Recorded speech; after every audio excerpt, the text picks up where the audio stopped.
Support us by subscribing, ring the notification bell, press all, and thumbs up. Thank you.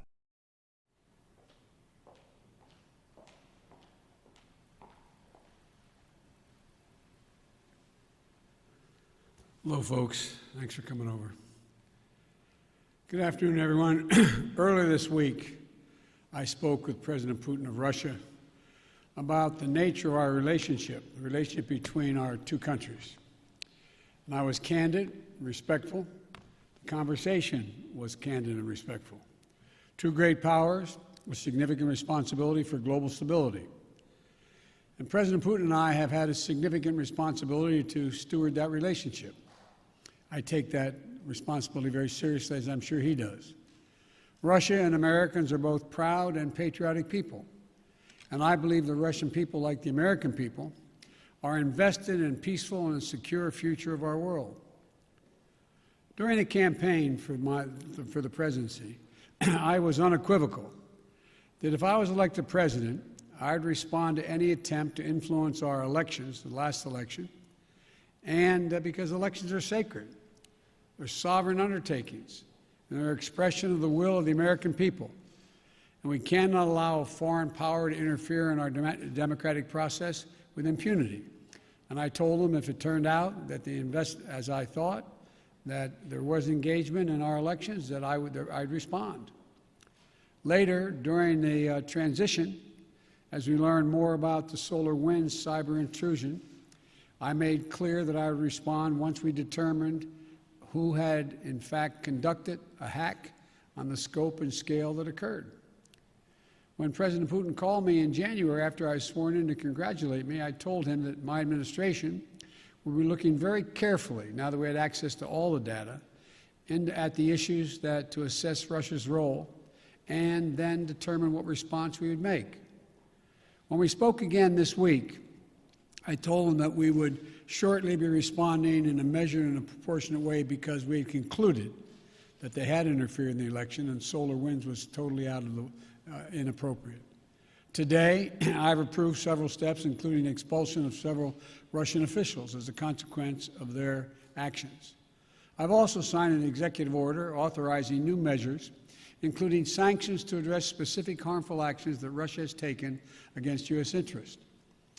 I was clear with President Putin that we could have gone further, but I chose not to do so.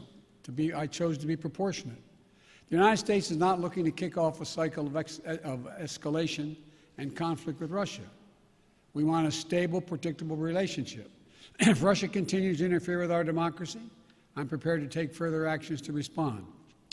It is my responsibility as President of the United States to do so. But throughout our long history of competition, our two countries have been able to find ways to manage tensions and to keep them from escalating out of control. There are also areas where Russia and the United States can and should work together. For example, in the earliest days of my administration, we were able to move quickly to extend for 5 years the New START Treaty and maintain that key element of nuclear stability between our nations. That was in the interest of the United States, of Russia, and quite frankly, of the world. And we got it done. When I spoke to President Putin, I expressed my belief that communication between the two of us personally and directly was to be essential in moving forward to a more effective relationship, and he agreed on that point. To that end, I propose that we meet in person this summer in Europe for a summit to address a range of issues facing both of our countries. Our teams are discussing that possibility right now. And out of that summit, were it to occur, and I believe it will, the United States and Russia could launch a strategic stability dialogue to pursue cooperation in arms control and security.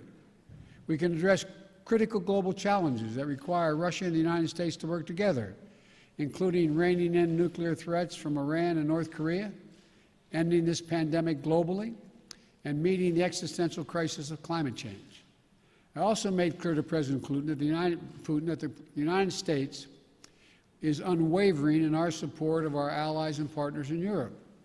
In that vein, I expressed concern about Russia's military buildup on Ukraine's border and in occupied Crimea. I affirmed U.S. support for the sovereignty and territorial integrity of Ukraine.